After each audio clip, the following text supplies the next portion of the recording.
سلام، أنا جاية النهاردة أغير وجهة نظركم عن الفراخ، وهنعمل النهاردة مع بعض الفراخ بالثوم، وده دايما طلبكم مني إن إحنا نعمل الفراخ بطريقة سهلة وجديدة ومبتكرة وما تاخدش مننا أي وقت.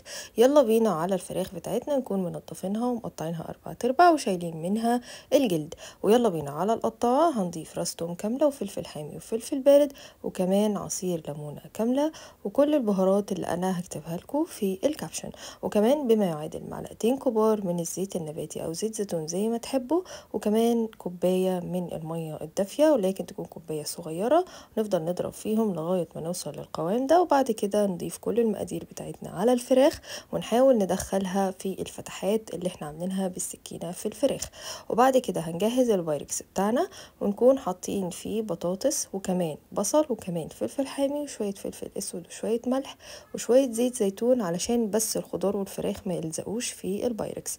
وبعد كده هنرص الفراخ بتاعتنا فوق الخضار ده، وبعد كده هنكون مجهزين ورق الفويل بتاعنا، وما ننساش كمان نضيف المية السخنة ونغطي كويس جدا بورق الفويل بتاعنا. وبعد كده نكون مجهزين الفرن على 180. ما خدتش مني وقت خالص، خدت تقريبا نص ساعة في الفرن و10 دقايق على الشواية، وانا عملتها جنب مكرونة. انتوا بتحبوا تعملوا الفراخ جنب ايه؟ اقسم بالله يا جماعة الريحة قلبة الدنيا، وكمان طلع الفراخ طعمها حلو ومميز، وكمان دايبة دايبة دايبة دوب، محتاجة بس ان انتوا تجربوها على طريقتي. وما تنسوش الفولو واللايك سبسكرايب، وكمان تعملوا سيف للفيديو عشان لما تحبوا ترجعوا له في اي وقت.